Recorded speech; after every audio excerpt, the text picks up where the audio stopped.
Chapter 1. The Bride and Bridegroom. There is a church in the city of New York which I have always regarded with particular interest because of a marriage performed there under very unusual circumstances. My grandmother happened to be at the church at the time, and telling about it became her favorite story.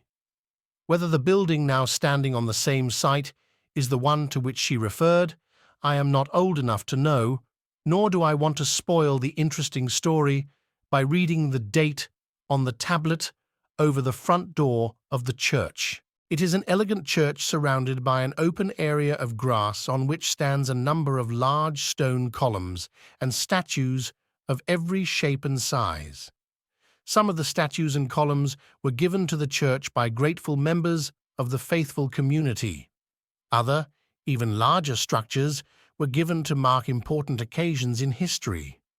Many of these old statues are now reduced to a collection of broken stones, gathering dust as they spread across the grass. Even today, there would be many stories to tell about the quiet old church as it stands high above the busy city below. The couple to be married had previously been engaged 40 years ago. Since then, the lady had been married twice. The gentleman had been single all these years and was now well over 60 years of age. Mr. Ellenwood was a shy and private man. He was also selfish, like all men who only think of themselves, yet showed on rare occasions a warmth and affection for other people. He had been a student throughout his life. He was lazy, mainly because his studies had never had a definite goal. He had no ambition to contribute either to general society or even to help himself. Mr. Ellenwood was raised as a gentleman and normally behaved in a proper manner. However, there were times when he broke all the common rules of society. There were so many variations in his character that despite trying not to attract public attention, he often became the subject of common talk. When he had these wild fits of behavior, people wondered if there was madness in the family. However, his behavior was not caused by madness, but simply by not having some definite purpose in life. The widow, Mrs. Dabney, was the opposite to her third bridegroom in everything but age. She had been forced to end their first engagement and had then married a man twice her age. She was a loyal wife, and after the husband's death, she was left a huge fortune. She then married a man much younger than herself and was taken to live in Charleston. After many unhappy years, she was widowed again. It would have been unusual to see Mrs. Dabney upset, as she had not been crushed or depressed by her early troubles. The first disappointment, the cold duty of her first marriage, and then the cruelty of her second husband. Mrs. Dabney was not a pretty woman, but was cheerful and wise in making the best of what remained of her life. People liked her all the more for the one failing in her character, one that made her look silly. She had no children, so she could not pretend to stay young by living through a daughter's beauty. However, she refused to grow old and ugly and did everything in her power to stop the progress of age. As much as she struggled with nature, all the signs of aging appeared and made her ridiculous efforts a source of amusement for other people. The approaching marriage of this experienced woman with such a simple man as Mr. Ellenwood was announced soon after Mrs. Dabney's return to her home city. There was also a false idea of romance in this late wedding of two early lovers, which sometimes makes a woman look a fool in trying to remain young. It was even more surprising for this shy man to be persuaded to marry and become the subject of so much public amusement. Despite all the general comments, the day of the wedding arrived. The ceremony was to take place in an open church and attracted so much publicity that the seats at the front and sides of the church were full of curious spectators. It was a normal wedding custom for the bride and her attendants arrived at the church just ahead of the bridegroom. It was after the bridegroom, Mr. Ellenwood, arrived for the service that the main events of the story began. Chapter 2. The tolling bell. The heavy wheels of the old coaches were heard approaching the church. The bride, with her bridesmaids, came quickly through the church door. The whole group, except for the bride, was made up to young and happy people. As they walked up the broad aisle, their steps were as light as if they were at a dance and not in a holy church. It was such a brilliant sight that very few people had noticed the extraordinary event that happened as the group entered the church. At the exact moment the bride's foot stepped in the door, the church bell swung heavily in the tower above her and tolled its deepest knell. The sound died away, but returned with a heavy ring as the bride entered the main part of the church. "My word, what a warning," whispered a young lady to her lover. "Absolutely," replied the gentleman. "I believe the bell has the good taste to toll itself. Why is that old woman getting married? If you, dear Julia, were the bride, the bell would ring with joy. It rings only a funeral knell for her." The bride and of the wedding party had been too busy getting into the church to hear the first warning of the bell. They had continued their happy walk up the aisle. The beautiful dresses, the red coats, the hats with the gold decoration, the stiff underwear, and the silk materials were all shown off to the best advantage on people used to wearing such wonderful dress. They made the wedding group appear more like a bright picture than anything real. What a cruel contrast to the bride! Although she was dressed in bright and beautiful clothes, her face looked worn and tired, as if she had suddenly become old in comparison to the young beauty around her.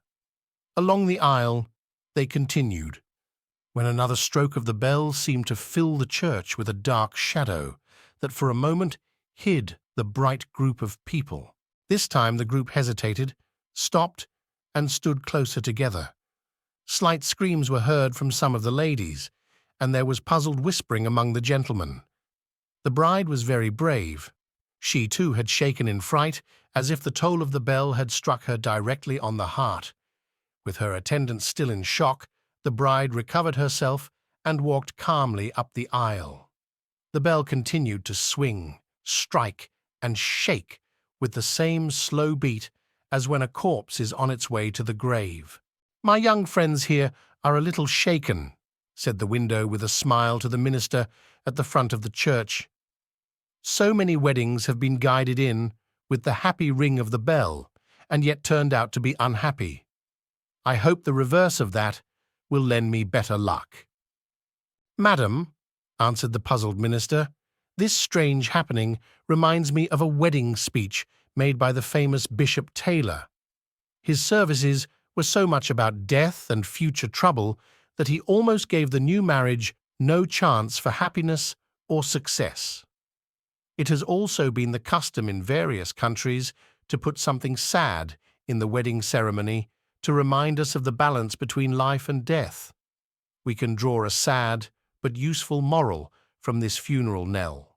Although the minister might have given a sharp moral lesson, he still sent an attendant to see why the bell was ringing and to stop the heavy sounds, even though the sounds seemed to suit this strange wedding. A brief time passed, during which the silence was broken only by whispers and a few quiet laughs from the wedding party. The public, after the first shock, was unkind enough to find the situation amusing. The young have less charity for old people and their silly ways than the old for the young. The widow was seen for a moment looking across toward a window of the church, as if searching for the tablet she had placed there in memory of her first husband. She shut her eyes and remembered another grave. 2 buried men, one at each side, were calling her to lie down beside them. Perhaps in a moment of truth, she thought how much better it would have been if she had shared years of a long and happy marriage with her first lover. The bell would now be ringing for her funeral, and she would be followed to the grave by the old affection of a husband. Why now had she returned to this first lover when there was no affection between them? Still, the bell of death tolled so sadly that the sun seemed to turn pale. A whisper from those who stood near the windows now spread through the church. A line of funeral coaches was moving slowly along the street, taking a dead man to the cemetery, while the bride waited for a living man in the church. Immediately after, sounds of the bridegroom and his friends were heard at the door. The widow looked down the aisle and took the arm of one of her attendants. Her thin hand held on with such force that the young girl shook with fright. "You alarm me, Mrs. Dabney," she cried. "Whatever is the matter?" "Nothing, my dear, nothing," said the widow. Then she whispered in her ear, "There is a silly idea that I cannot stop thinking about. I am expecting my bridegroom to come into the church with my first 2 husbands as attendants." "Look, a funeral," screamed the girl. Chapter 3. The Wedding. As she spoke, a dark line of people walked into the church. First, an old man and woman, like chief mourners at a funeral, dressed from head to foot in black, except for their pale faces and white hair, entered. He was leaning on a stick and supporting the old woman with his thin arm. Behind them appeared another couple, and then another pair, as aged and as mournful as the first. As they came near, the widow recognized in every face some feature of long-forgotten former friends. Now they were returning, as if from their graves, to warn her to prepare a burial cloth or to show their ancient faces and body weakness, and then claim her as their associate by the signs of her own decay. She had danced many happy nights with them in her youth. For one moment now, as a sad old woman, she felt they would all do a death dance together to the music of the funeral bell. While these aged mourners walked along the aisle, the spectators shook with an unknown fear. Many looked away, while others stared firmly ahead. A young girl screamed and fainted. When the funeral line reached the front of the church, each couple separated slowly and stood back against the sides of the wide aisle. Down the center walked a dark figure. It was the bridegroom in his shroud. Nothing but a shroud could have better suited that figure of death. The hollow eyes shone like the funeral lamp placed at a burial, but every other part of the shrouded body looked as one ready for the grave. The corpse stood very still, but spoke to the widow in a voice that kept rhythm with the toll of the bell, which rang slowly as he spoke. "Come, my bride," said those pale lips. "The funeral coach is ready. The minister stands waiting for us at the door of the burial chamber, so let us get married and go to our funeral." How can we describe the widow's horror? How could she be the bride of a dead man? Her young friends stood shaking in fright at the mourners, the shrouded bridegroom, and the widow herself. Imagine the whole scene. The useless struggle against human pride compared to age, illness, sadness, and death. The awful silence was broken by the minister. "Mr. Ellenwood," he said kindly, but with authority in his voice, "you are not well. Your mind has been troubled by the unusual circumstances in which you are placed. The ceremony must be cancelled. As an old friend, I ask you to please return home." "Home? Certainly. But not without my bride," answered Mr. Ellenwood in the same slow voice.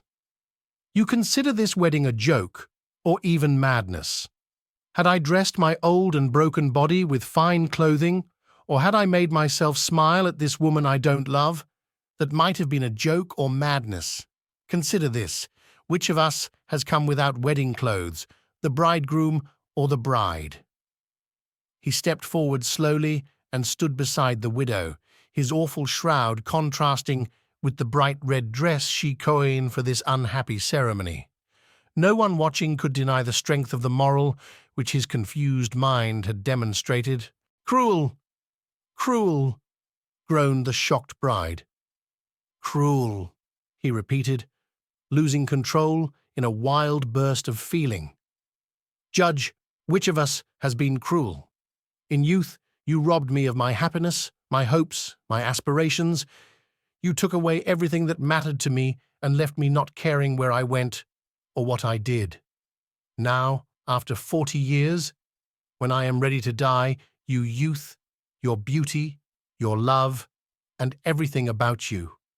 What is left for me but your old age and death? This is why I am here in my shroud, to marry you in a funeral service so that we can enter the door of the burial chamber together. To the bride, he said, I have been angry all my life. Now the suffering has returned to haunt me, but we must forgive and be forgiven. It is late in our lives, and we never shared our early dreams of happies. Let us hold hands and say that although we were separated in life, we meet again, just as we are leaving it, and find our affection changed into something holy.